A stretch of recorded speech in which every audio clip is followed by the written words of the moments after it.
Chandraketugarh port. নমস্কার, আমি M R. Valmiki, আর আমি আজকে চলে এসেছি চন্দ্রকেতুগড় পোর্ট। আজ থেকে 2300 বছর আগে বা 2400 বছর আগে, এটা অনুমান করা হয় যীশুখ্রিস্টের জন্মেরও আগে এই পোর্টটি, নদীবন্দর এলাকা এটি এটি তৈরি হয়েছিল। আর এই পোর্টটি বিদ্যাধরী নদীর লাগোয়া একটি বাণিজ্য বন্দর, নদী বন্দর, বাণিজ্য কেন্দ্র ছিল।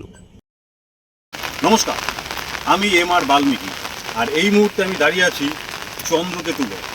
এই চন্দ্রকেতুগড় হলো আনুমানিক খ্রিস্টপূর্ব 4th বা 3য় শতক আগে, মানে 2026 সালের যদি হিসাব করি, হিসাব অনুযায়ী 2300 থেকে 2400 বছর আগের এই পোর্ট।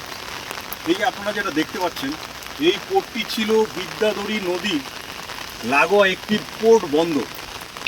যেই সময় এটা প্রাচীনকালে এইটাকে বাণিজ্য কেন্দ্র বা নদী বন্দর হিসেবে ব্যবহার করা হতো। এটি হচ্ছে চন্দ্রকেতু পোর্ট। এখানে মৌর্য, শুঙ্গ, চন্দ্রগুপ্ত, পাল বংশের বিভিন্ন নিদর্শন পাওয়া গেছে। আর এখান থেকেই প্রাচীন মুদ্রা, টেরাকোটার মূর্তি, এগুলো অনেক কিছু পাওয়া গেছে। আর সব থেকে বড় কথা, এই পুরো পোর্টটি সংরক্ষণ করে এএসআই। এএসআই হলো আর্কিওলজিস্ট সার্ভিস অফ ইন্ডিয়া। আর আমি আপনাদেরকে দেখাবো সব থেকে গুরুত্বপূর্ণ যেটি, ঘনা বরাহ ঢিপি, যেটাকে বলা হয় বরাহ মিহির ঢিপি। এটি হচ্ছে ঘনা বরাহ ঢিপি। এত বড় ঢিপিটি হলো ঘনা মিহিরের ঢিপি। এটিকে ঢিপি নামে পরিচিত। আমি আপনাদেরকে নিয়ে যাব আরও কিছু নিদর্শন দেখাতে, যেগুলো আমাদের প্রাচীন মধ্যযুগীয় বা যীশুখ্রিস্টের জন্মেরও আগে। আজকে বৃষ্টি হচ্ছে, প্রচুর জল জমে গেছে, তবুও চেষ্টা করব কিছু দেখানোর।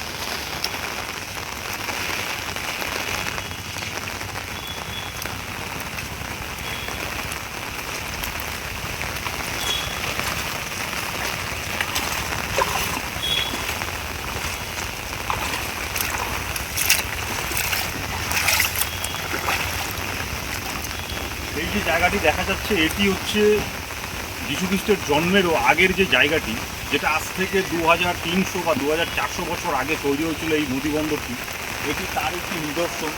এখানে কিছু একটা মানে প্রত্নতাত্ত্বিকবিদ যারা আছে, তারা এটা খোদাই করে এই সমস্ত জায়গা থেকে প্রাচীন মুদ্রা, টেরাকোটা মূর্তি, বিভিন্ন কিছু পাওয়া গেছে। এইটি হচ্ছে নদীবন্দরের একটি অংশ, ঠিক আছে?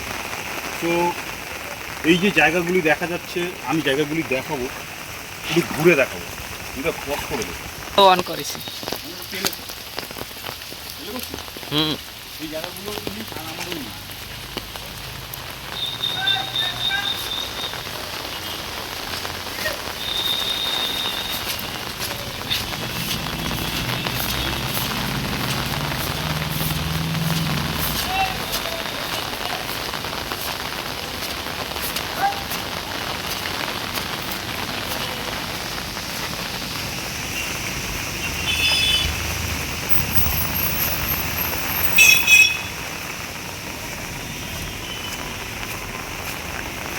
যীশুখ্রিস্টের জন্মের 2300 বা 2400 বছর আগে যেরকম সিঁড়ি হতো, এটা হচ্ছে সেই সিঁড়ির ধাপগুলো একটু দেখা। এইভাবে আমাদের ইতিহাসের ঐতিহাসিক স্থানগুলো এইভাবে জায়গায় জায়গায় ছড়িয়ে ছিটিয়ে রয়েছে। আর আমি চেষ্টা করব আপনাদেরকে আরও কিছু দেখা।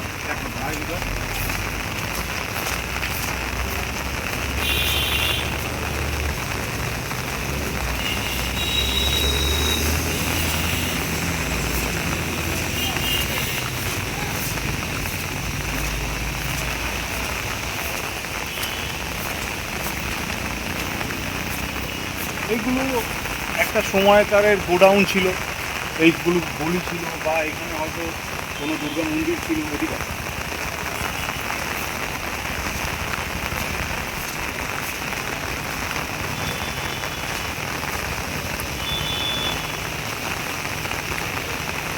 এইখানে ঐতিহাসিক যুগের যে সমস্ত রাজারা ছিল, সেটা যে কোনো রাজাই হতে পারে, তারা তো এই পোর্টগুলি সংরক্ষণ করেছে, সুরক্ষিত রেখেছে এবং তারা এই পোর্টগুলি ইউজ করেছে। তো এগুলো হচ্ছে তাদেরই একটা নিদর্শন, যেগুলো দেখানো যাচ্ছে।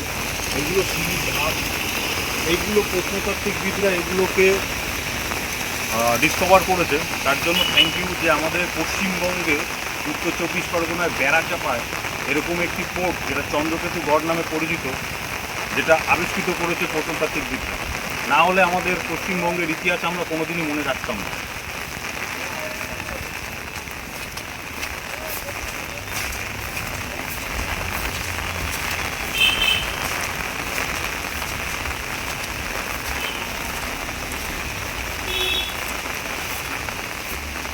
এটি এই জায়গাগুলোকে প্রত্নতাত্ত্বিকবিদরা এই জায়গাগুলোতে খনন কার্য চালিয়ে এখান থেকে প্রাচীন মুদ্রা, টেরাকোটা মূর্তি, বিভিন্ন রকম উপাদান, মৃৎ, মাটির কলস, বিভিন্ন রকম উপাদান এখান থেকে এরা পেয়েছে এবং সেগুলো সংরক্ষিত করা আছে চন্দ্রকেতু গড় সংগ্রহশালায়। সেটা আমি দেখাবো একটু পরে, সেখানে যাব। তো পশ্চিমবঙ্গে বেড়াচাপা যেখানে রয়েছে চন্দ্রকেতু গড় পোর্ট, আর এই মুহূর্তে আমি সেখানে দাঁড়িয়ে আছি। যদিও প্রাকৃতিক দুর্যোগের কারণে আজকে বৃষ্টি পড়ছে, কিন্তু আপনারা যদি মনে করেন যে এখানে আসবেন, তাহলে বেশি দূরে নয়, অল্প খরচায় পশ্চিমবঙ্গের ভেতরে। কলকাতা থেকে যারা শিয়ালদা থেকে আসবেন তারা বারাসাত স্টেশনে নেমে টাকি রোড ধরে বেড়াচাপায় আসবেন এবং সেখানেই কাউকে জিজ্ঞেস করলে দেখিয়ে দেবে চন্দ্রগড় পোর্ট। আর এই মুহূর্তে আমি দাঁড়িয়ে আছি চন্দ্রগড় পোর্ট এলাকা।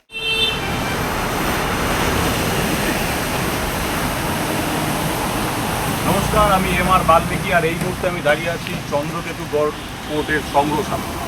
আনফর্চুনেটলি আজকে সোমবার, আর সোমবার হওয়ার কারণে এটি প্রতি সোমবার বন্ধ থাকে, এটি একটি জরুরি সূচনা। সো সোমবার হওয়ার কারণে আমি ভেতরে যেতে প্রবেশ করতে পারছি না, এর জন্য আমি ক্ষমা চেয়ে নিচ্ছি সবার কাছে। কিন্তু নেক্সট টাইম আমি দেখানোর চেষ্টা করবো এর ভেতরে কী আছে।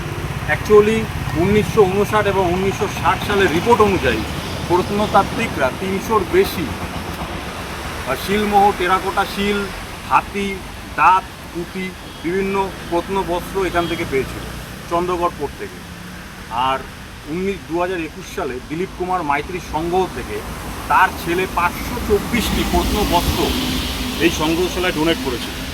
কিন্তু এই সংগ্রহশালার মানে চন্দ্রকেতু গড়ের সংগ্রহশালার রিপোর্ট অনুযায়ী প্রায় 400-র বেশি প্রত্নবস্ত্র এখানে আছে। এটি হচ্ছে চন্দ্রকেতু গড়ের নিদর্শন, আর এটি হচ্ছে চন্দ্রকেতু গড়।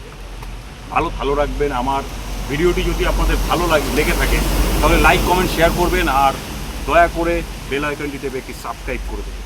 আপনার একটা কথা মনে রাখবেন, আপনার একটা সাবস্ক্রাইব বদলে দিতে পারে অন্যের জীবন। সো ভালো থাকবেন, ভালো রাখবেন। জয় হিন্দ।